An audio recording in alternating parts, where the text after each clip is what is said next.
Hello and welcome. You're watching Closing Trades with me, Mansi Dave and Snehi Shah. And it's a decent Tuesday afternoon as we see for the domestic markets. However, Nifty did touch the 25,000 mark yet again for the second consecutive session. And as we speak, talking levels, it's 24,974, around 100 points of upsurge in the markets. And Snehi, as we see, the benchmarks along with the broader markets, but in comparison, the broader markets are performing in trade this afternoon. Absolutely, good move coming in from the broader end of the market. They're outperforming the benchmark significantly. It's an 0.8% jump coming in from the mid-cap index. Let's see what the small cap is up to, because yesterday too, the small cap index was nominally outperforming the benchmarks, and slight underperformance coming in from small cap compared to the mid caps, but outperformance coming in compared to your benchmark. So if Nifty is higher by 4 tenths, you have Nifty small cap that's higher by 6 tenths of a percent. So nominal outperformance, but all of them are looking very good in terms of sectoral moves.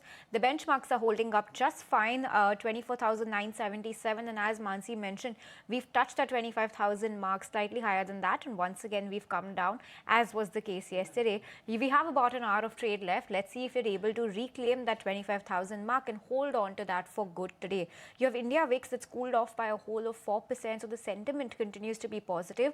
The advance decline ratio steeply in the favor of the advances today. 1750 stocks in the green compared to about 910 stocks in the red. So that's the NSE advance decline ratio right now. It's names like Tata Motors, Bajaj Auto, Hero Moto. These are the top 3 Nifty gainers today.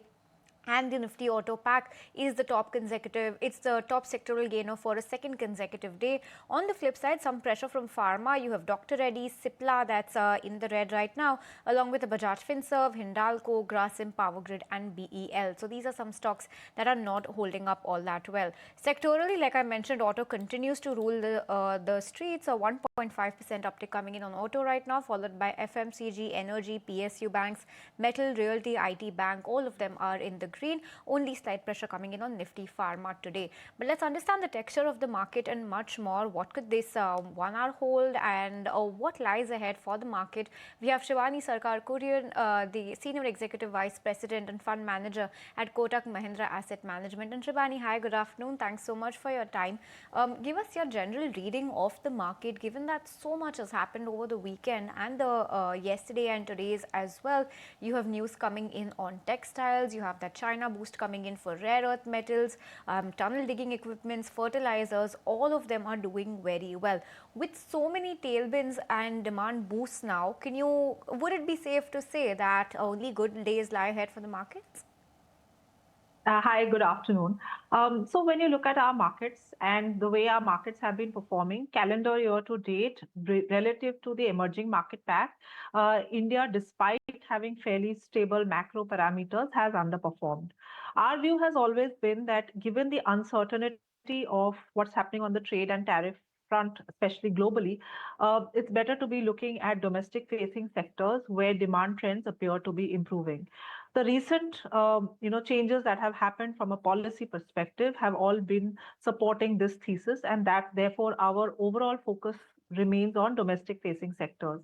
If you just take a step back and look at starting from the budget, which resulted in tax cuts at the mass income segments, post that you've seen policy rate cuts by the RBI, and now the recent announcements that you've seen as far as GST rationalization is concerned. All of this is aimed at boosting domestic consumption, especially discretionary consumption. So therefore, that's one factor to look at. So policy clearly is supportive. Second, monsoons continue to remain fairly favorable, and we've, apart from the monsoon, seen signs in terms of data that rural demand is clearly on an uptrend. So that's the other segment where clearly there is an improvement as far as demand goes. And of course, we are moving into the festive season. The third aspect is the quarterly earnings and corporate profitability. Last year saw fairly muted trends on corporate profitability. Q1 saw numbers that were largely in line with estimates. And our expectation is that going into the festive season and second half of the year, given the kind of policy boost that you've seen, you should start seeing some improvement as far as corporate profitability goes, which means that for FY26, you will possibly end with somewhere with low double-digit earnings growth. In this context, when you look at our valuations, large cap valuations as far as Nifty is concerned, is trading at a slight premium to its long-term averages. Mid caps are also at a slight premium, while small caps are at a significant premium to long-term averages. In that construct, also, when you look at the Indian multiples and premium of India's valuation as compared to the EM, there the valuation premium has come down to long-term average levels. So in that context, we believe that risk reward for the market is favorable for large caps and to some extent mid caps, but one has to be very, very selective and stock specific within the mid and small cap bucket. And if you look at India today from a Right. domestic macro perspective, we continue to be fairly well placed. Absolutely. Shibani, good afternoon. And yes, there are many uncertainties coming from the global front, and in particular, the tariff jitters are still up and running. But at the same time, we also see positive news flows. And in the same lines, in a major breakthrough, China has lifted export curbs on fertilizer, rare earth, and tunnel boring machines. Now, these were exactly the three key demands India raised last month. How do you see the automobile sector performing on the back of these news flows, and at the same time fertilizer stocks also? Because post this news flow, we have seen an upsurge in all of these, and of course automobile sector for that matter was working yesterday as well, but then a positive news flow has supported the sentiments even more. Absolutely. So if you look at automobile as a space, that's been a segment that was underperforming and has been a laggard. However, as we were discussing, apart from the news flow that you mentioned, if you look at the policy support that's going into the segment, starting from the tax cuts, as well as the rate cuts that have been announced on the policy front by RBI, and then culminating into the GST rationalization proposals, I think there is a concerted policy focus in terms of boosting demand, especially at the bottom of the pyramid. That therefore helps in segments of automobiles, especially at the entry level to a four-wheeler segment as well as on the two-wheeler space. I think the other factor which is working well for the sector is that rural demand, which was missing for a considerable period of time, with inflation now remaining under control, real rural wages have started to move up, and therefore that is positive as well, especially where the two wheelers and again the entry level four wheelers are concerned. So therefore from this segment, if you look at the overall basket, the two wheeler space is something that we are positive on, as well as some parts of the passenger vehicle segment where we believe that demand should improve. And of course the proof of the pudding would be going into the festive season. The same corollary holds true for the fertilizer space as well. I think monsoons having been good is something that is also likely to boost demand as far as the fertilizer and the agrochem pack, especially those which have a lot of demand coming from the domestic facing segments are concerned. So within the pack, I think both of these segments benefit significantly from the recent announcements that have been made on the policy front. So that's the take on some of those sectors to watch out for. But Shivani, what is your take on the entire GST set of announcements that we've seen? Of course, you have names like white goods, staples that stand to gain the most, and even select autos that could come down to the 12% or rather, pardon me, the 18% bracket. Give us a sense of where do you think the biggest beneficiaries could be seen, which sector could get the biggest push here, and how should one restructure their portfolio, if at all, to be in line with these GST announcements? Yeah, absolutely. So, of course, we'll have to wait for the fine print as far as the GST announcements go and the final tax brackets and what falls into what. But clearly the focus of rationalization of the tax bracket is aimed in some way or the other to provide that boost that is required for consumption, which was possibly lagging behind. So I think if you look at GDP data over the last couple of years, consumption has been something that has seen muted trends, and therefore the policy focus.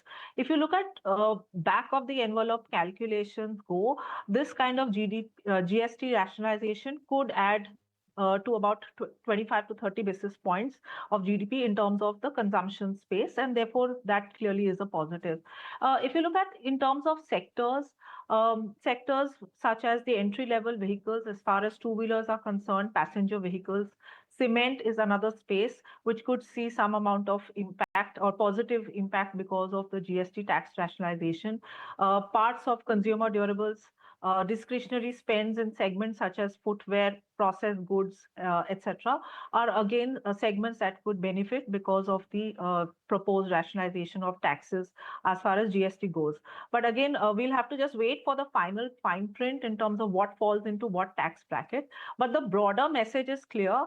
I think the focus is on boosting consumption, especially at the mass level as well as at the bottom of the pyramid. The second aspect, I think we should also look at it in conjunction with the rural demand. Again, rural demand is seeing an uptrend. And again, many of the sectors that we spoke about also benefit because of that. So all in all, I think a fairly good space to be in as far as the discretionary consumption pack goes. Stays and a fairly good space to be in. But now let's talk about Bluestone Jewelry, a share that has made debut on the D Street at present, listed at 2% discount. The stock did open at 510 on NSE and 508 on BSE against its issue price of 517 per share. Now, what is the company and the management's focus with the IPO and the usage of IPO proceeds? To talk and discuss at large on the same, we have Gaurav Singh Kushwaha, CMD and CEO, Bluestone Jewelry, joining with us. Mr. Kushwaha, good afternoon. Thank you for giving your time to ET Now. My first question on the IPO in particular, how do you plan to mobilize and allocate the IPO proceeds? Is the focus going to be on debt reduction, new store rollouts, or strengthening the online platform space? Sure. Hi. Thank you, Mansi, for hosting me. Excited to be here. I think just correcting on the share price, I think it's 5 to 6% above the list, above the issue price right now. In terms of proceeds, I think largely in line with what we had mentioned in our objects, which is for working capital. We plan to open around 70 to 80 new stores in this FI, and then the store rollout will continue subsequently also. So our stores require inventory. Inventory for us largely is gold, which is an asset class in itself. So bulk of the capital will go towards inventory. And I think on equity and debt, we maintain a comfortable ratio of less than 1, and we'll continue to maintain that. To equity ratio, but now that you're listed, Mr. Kushwaha, help us with some forward-looking statements. What growth guidance are you setting for the next 2 to 3 years in terms of your revenue, your store count, and profitability, of course?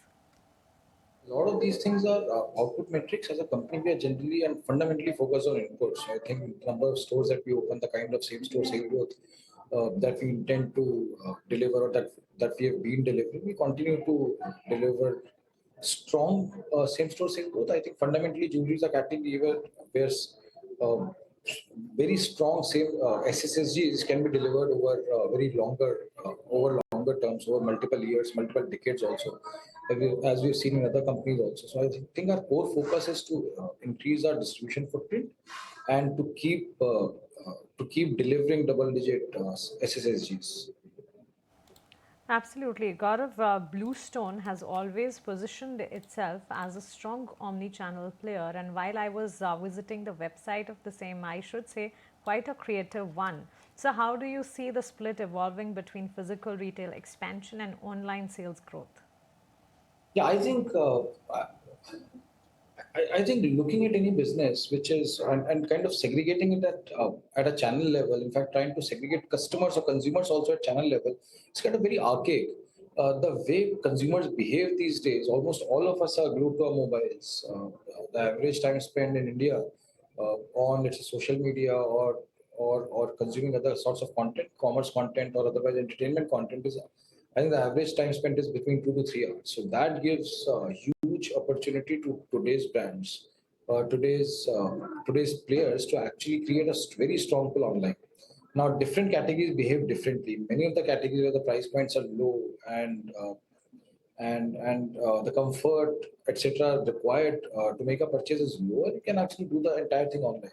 But in several of the categories where the touch point, where the price points are high, where the value of experience is significantly higher, online alone generally is not able to do the entire thing. But online has a very, very important role in creating that pull, in generating that demand. But without offline support, it cannot convert it. It's like buying a car. You can do a lot of research online in trying to decide which car you want to buy, but it's very unlikely that you're going to press a buy now button on a car portal.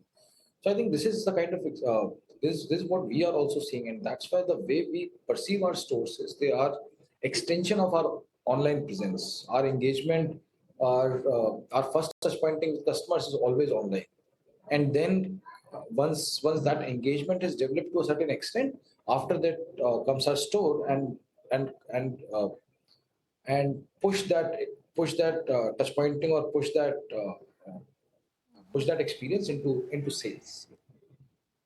Okay, and Mr. Kushwa, before we let you go, just want to get your outlook on gold prices staying elevated on the back of that. What demand trends are you seeing from consumer behavior? And of course, the GST rationalization debate that's active. Do you believe any change from the current 3% GST could take place on jewelry? Uh, so two different questions. One is I think when gold is very erratic, it's very volatile. At that time, what we've seen the demand softens generally. People are just not very sure if they should buy today or they should buy tomorrow, or maybe they should have bought yesterday. So I think all those thoughts are there in people's mind, and hence the demand softens at that time. I think in general, a rising gold gives people a lot more confidence in the category. We have seen in India, right, last 20-25 years, gold has generally consistently gone up. There might have been those few patches of few months when it would have dropped, but generally it just goes up. And I think that gives people a lot of comfort and a lot of confidence in the long term value of their buying. Just that if it moves 10-15% in, let's say, span of a week, then people are a little jittery whether it will come down, whether I should have bought it 1 week back, and so on. So I think in general, consistently rising gold is good for the industry. In short term, when it's extremely volatile, it's not. It hurts the demand. For GST, I think the current GST is 3%. Government, I think there's a proposal of consolidating multiple GST slabs into 5% and 18%. Between 3% to 5%, we don't see significant impact on the demand. I think because that 2% movement in gold price is something that generally, in fact, last 4 to 5 months, that has happened several times. So in terms of pricing, there's not going to be too much of an impact. I think very high GST at times leads to illegal channels or Right. kind of gaining prominence, but I think 5% is not that. That's right. Mr. Kushwaha, congratulations for being listed on the equity markets, and thank you for joining with us and giving your views, and all the best. Wish you luck for the coming quarters.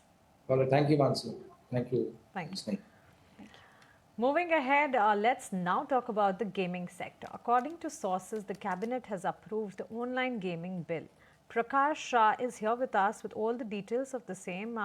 Prakash, online gaming bill, there's an approval which is coming from the cabinet. What is it that we are gathering from there?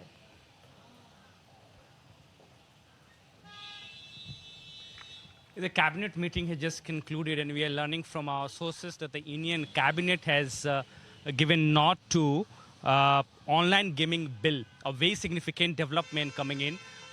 This is something which is negative for all online gaming apps who are involved in betting practices, because the government clearly shown its intent that they want to regulate such betting online gaming apps where a lot of provisions have been added. That includes, of course, a penalty and punishment in case of any such endorsement by any celebrity. Of course, there is a provision of banning these apps if they are involved in such betting practices. So the Indian cabinet has given its nod to this proposed bill, which is likely to be introduced in the Lok Sabha tomorrow. Along with that, this decision has been taken by the Indian cabinet after wider consultation. A lot of such complaints have been received in the last few years as celebrities are involved in promotion of such betting apps. A lot of some negative impacts are being seen, and therefore, Indian cabinet has decided to bring a bill to regulate such gaming apps. We are learning from our sources that tomorrow in Lok Sabha, this bill is going to be introduced, and we are expecting its clearance from the Lok Sabha as well. Let's see how it pans out, but at this point of time, a very significant development coming in that the Indian cabinet has given its nod to the online gaming bill. Back to you. Sure, Prakash, thanks for that. So, impact being seen on something like a Nazara Technologies on the back of that. But Prakash, while you're with us, sources have also told us that finance ministry is the finance minister, is likely to address GST group of ministers tomorrow over rate rationalization and cess. Prakash, give us some more details about what we can expect to hear tomorrow.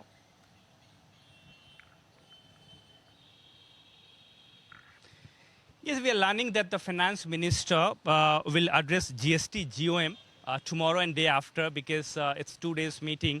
GST GOM on rate rationalization, cess and insurance scheduled to meet on August 20 and 21. And sources are indicating that the finance minister will address GST GOM on insurance and cess and rate rationalization as well. A very significant development coming in. You are aware that the government is moving ahead with the proposal of mega reforms under GST. In fact, a formal proposal has already been sent to GST GOM, and the government is likely to put forward its view, centre's view before GST GOM, and therefore, it's a very significant development coming in. In fact, we are learning that the finance minister will address GST GOM, put forward centre's view as to how they have prepared a new set of proposal and how it should be implemented going forward. And then, of course, GST GOM on these in segments can continue with their meeting. In fact, the finance minister will not chair the meeting. In fact, she will put forward centre's views, and and the meeting will continue by the members of GST GOM and GST GOM on cess, insurance and rate rationalization. It's a very significant development coming in. Usually, centre's representation is not there in any of these GOM. Therefore, it is necessary for the finance minister to put forward centre's view on the proposed proposal when it comes to next set of GST reforms. Therefore, it's very significant going forward, significant development coming in, and we are expecting some major development going forward. Back to you. Absolutely. So two important exclusive coming from Prakash. Prakash, thank you so much for all of those details. One is that the cabinet has approved the online gaming bill, on the back of which stocks like Nazara Technologies are on the focus radar. And second, the finance minister is likely to address GST group of ministers tomorrow over rate rationalization and cess. We'll keep an eye on all of these updates and give you more details as we get them. But then coming back to market as we speak, 24,968 on Nifty. Bank Nifty, of course, not as good as Nifty, but also showing some signs and growth momentum. And at the same time, the broader markets are outperforming the benchmarks. We have with us Shivangi Shada, analyst, equity, derivative and technical broking and distribution from Motilal Oswal Financial Services, to talk technicals. Shivangi, good afternoon. Thank you for joining with us. To start with, what are the stocks on your radar? Because as we see, there's a lot happening on the stock specific front, and automobile space again topping the charts. Very good afternoon, Mansi and Snehi. Thank you for having me. So we've seen that the markets have actually kind of reacted well after the breakout we saw in the previous session, and it's held on to the higher zones despite some range-bound move. But the good part is 24,850 is acting as a major support level for the index for an up move towards 25,200 mark. So we are going for buy on decline strategy on Nifty indexes itself.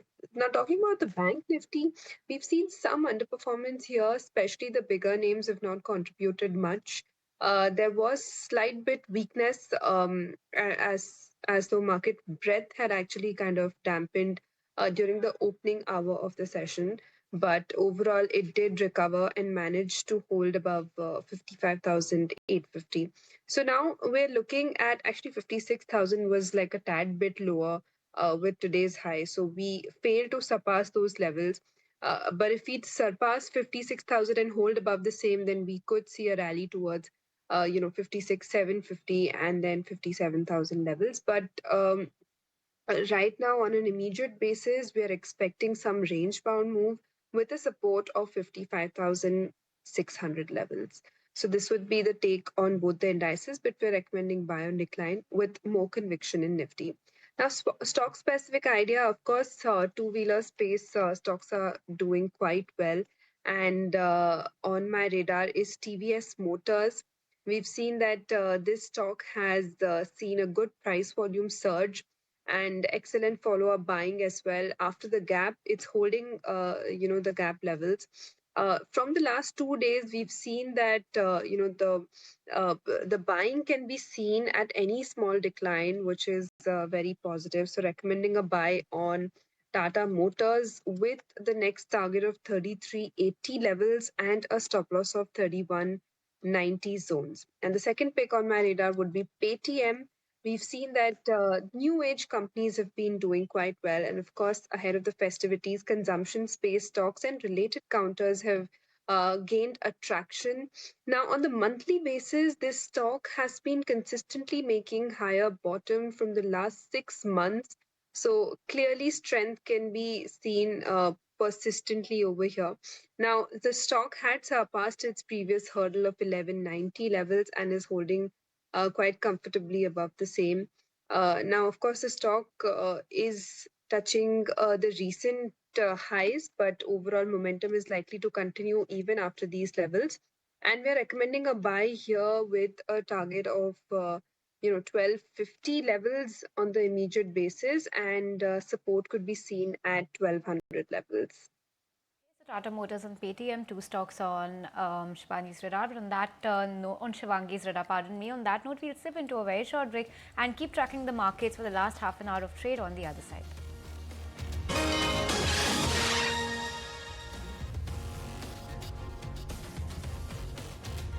Hi there, welcome back to Closing Trades. Last 30 minutes or so left of trade. Let's see what the market has settled in at to be right now. And let's pull up the Nifty, take a look at how far we are from the 25,000 mark. We're pretty much still there, like we were the last time we took a look at the Nifty. We also have Mr. Akshay Bhagwat, Senior Vice President Derivatives Research at JM Financial Services, joining us on the show. And of course, Shivangi is with us as well. But Akshay, let me come to you. You know, we were talking about some beneficiaries from all of the announcements we've seen today, some textile stocks, some fertilizer stocks, auto stocks, all of that at length is doing very well. But want a chart check from you, Akshay, on Nazara Tech, because right now the news flow that we are getting is that the government is going to start regulating the gaming sector, and the gaming bill could be introduced in the Lok Sabha tomorrow, and there's going to be penalties and fines involved if things go awry over there as well. Give us a sense of where you're seeing Nazara Tech on the charts, because now the stock is seeing some recovery, but a few minutes ago we did see a dip on the stock. So give us a sense of what the charts are looking like. Yeah, so good afternoon, first of all, to all. And if you look at the price chart of Nazara Tech, the price trend is still strong. It is just that intraday confusion or some choppiness which we did see was the slight factor which unnerved the intraday traders. But if you look at the broader trend, still there is a neat uptrend in place. And I think there will be an attempt for a newer swing high to be made in the short term, which will be possibly somewhere around 1475. So the suggestion is to hold your short-term trades with a stop loss below 1350. Absolutely. So basically, all the new age technology counters are up in trade, and Nazar Technologies around 1.5%, along with it Paytm, Nykaa, PB Fintech, a few others which are doing good in the market at present. But also keep an eye on PVR stock at present around 4% upsurge. We do see the stock doing really good in the trading session today. Akshay, what will be the your trading ideas for this afternoon? I'm seeing some good traction building up in the PSU banking space, and the belief is that there may be a short round of upside momentum, which is ideal for short-term traders. And so both the picks are from the PSU banking space, which will be recommending today. The first one is Canara Bank, where the momentum is pretty strong on the intraday front. So this comes after 4 days of a range-bound consolidation break. The broader price structure is strong and is promising for target of around 123. You can maintain a stop loss of 107 on this trade. The second recommendation is in Bank of Baroda. So again, a similar kind of price structure, range bound consolidation, which is slowly giving away to a regain of momentum, which targets around 263 on the upside. Stop loss of 235 can be maintained on this trade.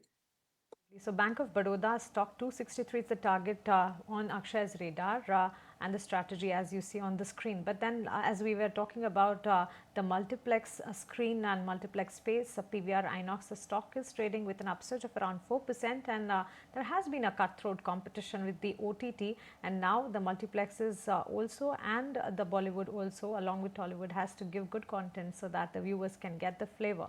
But Snehi, because of the rains, do you think people are bunking and going watching movies? Is that the reason PVR is up today? No, I don't think think that is the reason, because it's been raining incessantly over here. So even if it's the Blockbuster Tuesday that PVR has, Yes. where the tickets are for 99 rupees, I still don't think people in Mumbai are stepping out, but that doesn't seem to be the case pan-India, because today the stock is doing very well. It's on the back of multiple triggers coming in. First up, on the back of some new screen openings. 8 screens opened in Bangalore today, 10 screens opened in Mumbai last week, so looking good on that front. Of course, the Blockbuster Tuesday initiative, where all tickets are at 99 rupees, is also aiding the stock today. Strong box office collections have been seen from War 2. You have Coolie, that's done very well in the south. Big Bollywood hits like Chhawa, Sayyara, Raid 2, Sitare Zameen Par have done well, and even small budget films like Mahavatar Narsimha, which is an animated movie, has done very well. The pipeline looks healthy with Baghi 4, Param Sundari, Thama, all of these set to release the silver screen soon. And also you have a brokerage flip coming in today, wherein Yes Research has maintained the buy rating on the stock with a price of 13.25, and IFL Securities has also maintained their buy rating with a target price of 12.50. So 4 triggers coming in for that stock, and maybe perhaps that's the reason why the stock is up 4%, doing very well in today's trading session. Of course, this entire consumption theme and the rate rationalization that we are seeing could positively impact the F&B, the entertainment space as well. Let's understand this a little bit more. We have Anand Tandon, independent analyst, joining us on the show. And Anand, do you think the impact of all the GST announcements and the boost to consumption that we've seen could be as far-reaching as leisure, entertainment, F&B? Well, it could, but the more likely possibility is simply that because you have better content coming and finally people are beginning to go to the movie halls, the revenues for this quarter and the quarter going forward for companies like PVR will be significantly better than what we've seen. Basically, this is an infrastructure play. You need content to drive people to come there. And most of the content we've seen in the last year has been rather uninspiring. So from that perspective, I think the outlook looks a little better than what we've seen so far. Absolutely. Anand, while we are talking about the consumption and discretionary, also the automobile space, it's the pharmaceutical, healthcare and diagnostic basket which has taken a breather. But again, for a longer term perspective, if we see, it will definitely play the role of defensives. What's your take on the long term trajectory for the pharma, healthcare and diagnostic? Well, you've mentioned a whole range of sectors, so let me take it one at a time. Clearly, diagnostics still continues to be under consolidation, and I think you will find a situation much like we have seen in the hospital segments, where the professional or the organized players become corporate hospitals are becoming bigger and setting up more capacity. A similar thing is playing out in the diagnostic space as well, where you will find consolidation of labs, especially since there is a likelihood that the government may also put up more stringent regulations in terms of the quality that you're supposed to maintain. Having said that, it is a very highly competitive space even today. So the larger ones are likely to benefit from this consolidation and continue to do well. More or less the same story goes with the hospitals. You are having corporate hospitals basically taking up, both through expansion and acquisition, expanding their presence in most of the larger cities. And now we have begun to see some of the movements into tier 2 cities, but you still have to assume that you need to be able to set up at least a 400-500 bed hospital in some of the smaller cities for it to make sense for the corporate hospitals to go in there. So again, healthcare, expensive space in the form of hospitals, but otherwise still a growth area. The pharma is a little more nuanced. Obviously, the ones that are supplying or are largely dependent on the US are taking a bit of a breather, and you have companies like Reddy's, Lupin, etc. in that category. The ones that are less dependent and perhaps are either more diversified into other markets, as well as those which are in India, have no particular reason to worry about at this stage. So I think you are, for the moment, having to be a little cautious on the US market, which is perhaps one of the largest markets around for Indian pharma. But we don't know which way the cookie will crumble there. For the rest, I think it still remains pretty much a regular kind of growth market. Okay, so that's the take on pharma. And while we're on the topic of pharma, Shivangi, want to get your view on two of the pharma names. One is Alembic Pharma. Today, positive news flow coming in. They've received the US FDA nod for their acne drug. And second is Glenmark Pharma. Now, this stock was tanking in trade yesterday on the back of mixed Q1 earnings coming in. But today, the stock seems to be doing pretty okay for itself. Okay, no, it's tanking today as well, 1.5% further cut. But they've launched their fungal infection injection in the US as well. So positive triggers figures coming in for both of these stocks, Alembic Pharma as well as Glenmark. Shivangi, how are they shaping up on the charts? So looking at the chart structure, of course, Alembic is more better placed than compared to a Glenmark or for that matter, the other pharma stocks as of today. But overall, we've seen that momentum has just started to begin here. And, on the weekly basis, we've seen that the stocks was in some sort of a pressure from the last 4 weeks. So some sort of revival is, of course, seen in the last 4 to 5 trading sessions, but now it needs to hold above 990 for this momentum to continue for the upwards. So if the stock holds and closes above 990 levels, then we could expect levels like 1020 in this one, where the next resistances are standing. And for a support, we could look at 975 as an important base here for this one.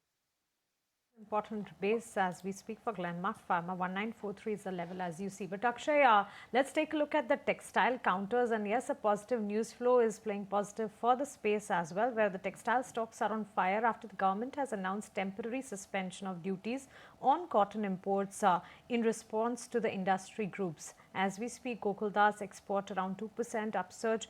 We'll also take a look at Arvind, Welspun Living, Raymond. Around 4 to 6% of an up move has been witnessed during the session. Akshay, what's your view on all of these? Yeah, so definitely this sector has got more of a momentum booster with the news which is out. And I believe this sector is right now reacting more to news because technically still I have no concrete evidence which would suggest of any major upside from here on.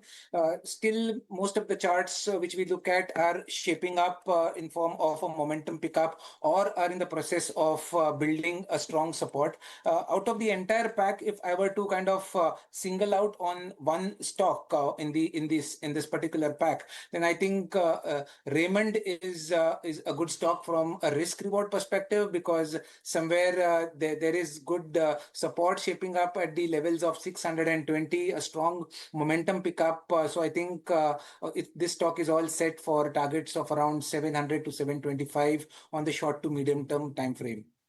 While we're talking about textiles, let's also revisit the conversation we had with the Group CFO of Raymond, Amit Agarwal, on his take on this subject. Let's listen into what he had to say.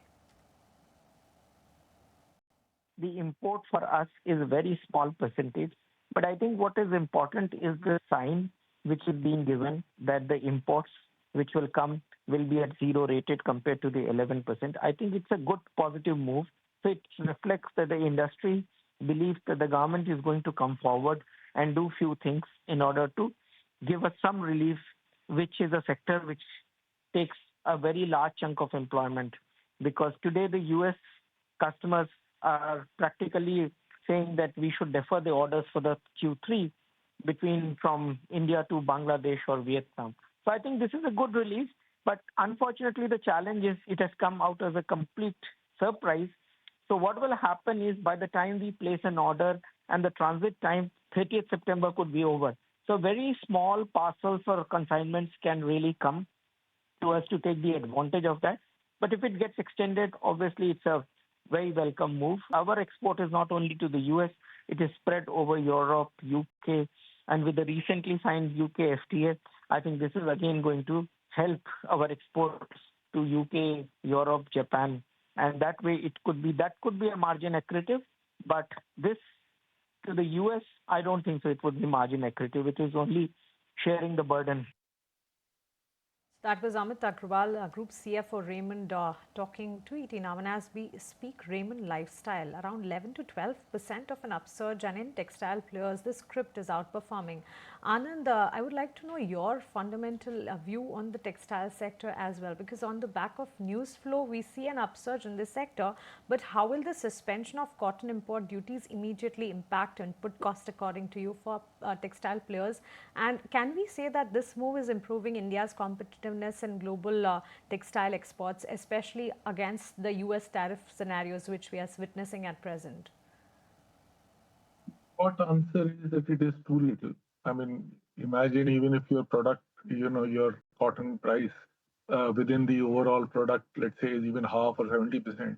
a 10% difference over there will make a 5 or 6% difference in the overall product price, whereas the tariffs are significantly higher. More important than the tariff is the fact that the differential between the tariffs between us and the competitors like Bangladesh and Vietnam is also significantly higher. So long as that continues, I mean, from a delta perspective, is it better than what it was 2 days back? Yes. Is it going to be making a major difference in terms of being able to export? I don't think so. Effectively, what you will see is that the last few stitches will be put in other countries. You will have to have another. Most exporters in India will have to go through a third-party country to be able to export into the US. So you should expect to see some facilities moving out of India, and that is not necessarily good news for overall for the economy. With that, but that may be the only way to keep most of the value addition within the country and move only the last part of it, the last stages of it to the other countries. That in effect is what will happen with cotton. I think the margins are not so great in most of the textiles business. More importantly, the US itself may be showing signs of consumer fatigue, especially what the data that we are beginning to get from there, where finally inflation is remaining much more than what was perhaps expected, and thoughts of a rate cut perhaps are not as imminent as one would have thought that they would be a few months ago. So rising inflation, consumption kind of slowdown perhaps coming through in the US on account of that, and a differential of tax against India is not good news overall for the textile sector, today's move notwithstanding. Okay, so that's one way to look at it, and an interesting take at that, Anand. But let's shift focus, Akshay, from textiles and talk about cement. Now, while cement, there is some hope of GST rates to come down from 28 to 18%, and select cement counters like Ultratech and JK Cement were in focus yesterday on the back of that. The cement stock in focus today is the newly listed JSW Cement, wherein Motilal Oswal has initiated a neutral rating, but that stock is doing very well today. Akshay, a quick chart check on JSW Cement. It's very new, but what's your take on this? And comparatively, if you had to place your bet on a cement counter other than this, which one would look good?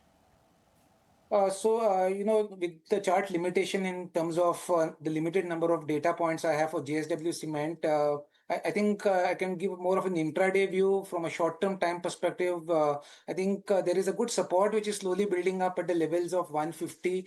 So you can expect some uptick till the level of 150 holds, and possibly the target area the short-term traders can work for JSW Cement will be somewhere around 172 on the upside.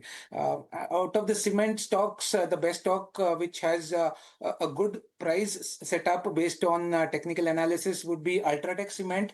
Now, the reason is that if you look at the charts, this stock has given a major breakout. That's a massive breakout, which we saw prior month at the levels of 12,100 levels. Post that, the stock is picking up momentum back again, because that was a massive resistance which was applicable right from the year 2024. So I think this is a good stock to bet on, a very healthy uptrend, a breakout already maturing, and volumes also picking up with the breakout, possibly are giving targets of around 12,400 to 500 zone from a trading perspective. That's a view coming in particularly for JSW Cement and other cement players, particularly bullish on Ultratech Cement, 12,846, around 0.5% gains. But Mumbai rains and constantly pouring since last 3 days. No respite for Mumbaikars as the city continues to reel from incessant rainfall, with the IMD's prediction of red alert till tomorrow across parts of Maharashtra. Heavy rains have led to severe waterlogging, transport disruptions and flight delays. The authorities have strictly appealed to citizens to avoid unnecessary travel. The city has received a month's rain in just 3 days. Let's go across to Times Network's Anurag Shah with the ground report from the Gateway of India. Anurag, first and foremost, thank you so much for being there on field and giving us the detail. Do take care of yourself and the technical team, the camera team, and be safe. And let us know what is the status at present. So there is no ease till Thursday, because today is a red alert, tomorrow is orange alert, and IMD has said that on Thursday also there is a yellow alert. So in last 24 hours, Mumbai has witnessed, several parts of Mumbai have witnessed more than 300 mm of rainfall. And today again, BMC announced holiday for schools and colleges, and there was an advisory for companies also to allow employees to work from home. If we talk about the lifeline of Mumbai, the local trains, then a local train from Thane to CST station is are suspended on the central line, and on the western line from Churchgate to Virar, local trains are running fine. There is an evacuation also of more than 400 people from the low-lying areas in Kurla because of the rise in water level in Mithi River. These are the details, but presently I am at Gateway of India, and you can see there are few tourists who are also enjoying the rains of Mumbai. So, आप कहाँ से आए हैं? मैं गुजरात वडोदरा से आई हूँ। और तो मुंबई की इस बारिश में तकलीफ हो रही है? हाँ, थोड़ी बहुत हो रही है। मजा भी आ रहा है, एंजॉय कर रहे हैं। एंजॉय कर रहे हैं। तो हाँ। आप किसके साथ आए हैं? मेरे हस्बैंड के साथ। ओके ओके, आप मुंबई केवल घूमने के लिए आए हैं? No, actually I'm on business tour. I'm into the pharmaceuticals. So मेरा फील्ड वर्क यहाँ पे था, तो आज का क्या फील्ड वर्क सस्पेंड करना पड़ा बिकॉज क्या है कि टीम में से कोई भी बाहर नहीं निकल सकता था, तो डॉक्टर्स को मिलने कहाँ जाएंगे जब clients are also not working today. हम लोग डॉक्टर्स को मिलने जाते तो अभी डॉक्टर्स को कहाँ मिलेंगे जब पूरा एरिया ही पूरा सबमर्ज्ड हो गया है। और बीच में तो अभी मैंने जब देख रहा था तो हार्बर लाइन, वेस्टर्न लाइन सारी की सारी सबमर्ज्ड हो गई थी, तो सस्पेंडेड कर दी गई थी। तो अभी आई थिंक वो शायद रिज्यूम होगी, बट लगता नहीं है क्योंकि जिस हिसाब से बारिश हो रही है, तो हमने सोचा कि अब जब टाइम है then why don't enjoy. So we came here to enjoy with entire family, we three. So trains are suspended. So there are, we just talked to few tourists because the trains are suspended. So they are enjoying Mumbai rains at Gateway of India. But till Thursday, there is no respite for Mumbaikars of heavy rains because IMD has given orange alert for tomorrow and yellow alert for Thursday. Okay, Anurag, be safe. And well, yes, you're bringing us news and updates live from ground. We can barely see Anurag. In fact, it's so cloudy, so foggy, and the camera lens is also all densed up. But Anurag, thanks once again for joining us. So, well, yes, that's the update coming in from on ground right now. In fact, if you see visuals coming in from Gateway of India, the high tide is such that outside the Taj Mahal Hotel, it seems like the sea has just overflown outside. So is the case with parts like Nariman Point, Marine Drive, and of course towards Bombay's western suburbs too. The Western Express Highway is completely flooded. You have areas like Koregaon, Jogeshwari that are seeing a lot of waterlogging. So it is our advice to viewers that please stay indoors and do not step out unless it is absolutely necessary. We only have last 5 minutes of trade left. Let's just see what's happening with the market right now, any impact of anything that we're seeing at all. So 24,992 once again only 8 points away from reclaiming that 25,000 mark. Let's see if the last 5 minutes could turn around something for the market and if we're able to close above that. Akshay, quick thoughts on where do you believe we could open today, and does 25,000 look like a good resistance level to you to hold on to? Do you think that is possible? I think the market is trying to reclaim the 25,000 level once again. And clearly with the weekly expiry, that's the 21st August Nifty weekly expiry. And the way the options data is positioned for the coming weekly expiry, the odds favor the expiry to be above the 25 mark. That's the initial sense which I draw looking at the price, volume, and the open interest action in the option space. So yes, preparing or possibly advising our clients that 25,200, 25,300 is the immediate upside one can look forward to in this coming week. Shivangi, Shivangi is with us, right?